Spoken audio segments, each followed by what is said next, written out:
Hello, James Richardson is off on his summer holidays, cruising the Mediterranean, minus the boat, so I'm afraid you'll have to make do with me, the Howard Hughes of football journalism, Raphael Honigstein, or Steen or Stein or whatever. Let's start with the Champions League final.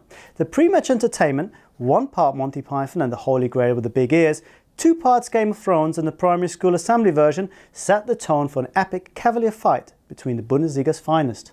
For Westeros, read Wembley, where it was once again the tiny guy with a scarred face and expensive taste in women who became the kingmaker. Yes, diminutive Franck Ribéry had a crucial hand in Robert Lewandowski's face, but that's another story, and in setting up Bayern's 2 goals on Saturday. The Frenchman told L'Équipe that he had slept with the trophy and his wife after the match. Well, I guess it was a case of one woman, one cup. The lesson of the night, of course, was obvious. A Heinkes always pays his debts. A mere 23 years ago, Don Jupp had famously promised the Bayern supporters he'd deliver the European Cup. Now he has. He saved the best for last, says Frankfurter Allgemeine Zeitung. The triumph in London crowns his life's work. I'm handing Pep Guardiola the perfect team, said the 68-year-old. But Spanish paper AS felt the occasion at Wembley was a good application for the coaching role at Real Madrid. Heinkes accumulates merits, they wrote, above a quote from Carlo Ancelotti, who said he might not be able to move to the Bernabeu after all. Süddeutsche concentrated on the first big trophy for Bastian Schweinsteiger and Philipp Lahm. After a few final defeats, they had been in danger of going down as Generation B, pretty good but not excellent enough for top marks on the international stage. Now they've finally grown up. The biggest star on the night, however, was of course Arjen Robben, scorer of the decisive goal in the 89th minute.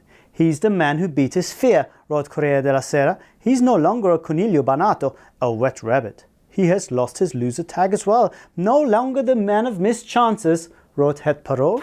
And in Algemeen Dagblad, they just said, finally.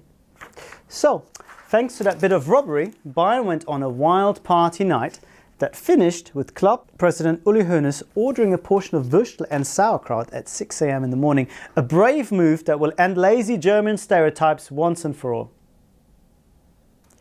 But what about Borussia Dortmund, or the Barclays Premier League's favourite convenience store, as some English papers have dubbed them? Well, chin up Dortmund, you have played like champions, says Bild.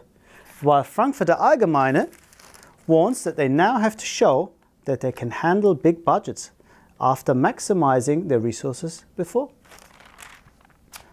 Sport called the final a monument to football. It wasn't important who won. Wembley had a taste of paradise, a grand spectacle, wrote L'Équipe. Bayern are in nirvana. Well, it didn't all smell like teen spirit on the night. Manuel Neuer admitted he'd been bricking it after Dortmund's equalizer. In Monday's Gazeta, they wrote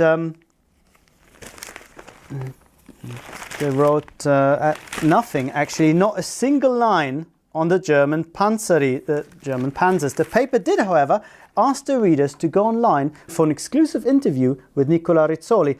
Not sure that will catch on.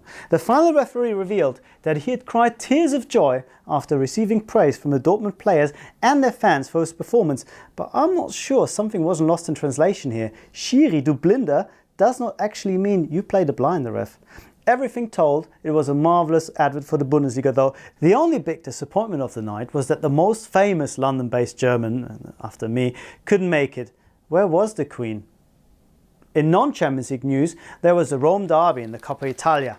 Happy Lazio, says Corriere della Sera. And on the side, there's a picture of Giro d'Italia winner Vincenzo Nibali. Not sure that's a great juxtaposition in the current climate though. Marca says that having worked with David Beckham before, Carlo Ancelotti actually wants to bring in another golden ball in the shape of Fabio Cannavaro as his assistant coach when he does take over Real Madrid. Meanwhile in Barcelona, new signing Neymar says, it's one of the happiest days of my life.